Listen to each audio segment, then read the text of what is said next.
భూతం వస్తే భూ అంటూ భూతం వస్తే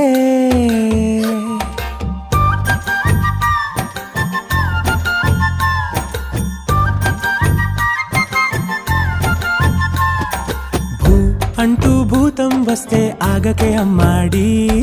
చూ మంత్రం వేసి దాంతో బొమ్మలాటలాడాలి భూ అంటూ భూతం వస్తే ఆగకే అమ్మాడి చూ మంత్రం వేసి దాంతో బొమ్మలాటలాడాలి పుట్టగానే నేరుగా నువ్వు పరిగెత్తలే పట్టుకుంటూ పడుతూ నడకే నేర్చావే భయపడి అడుగు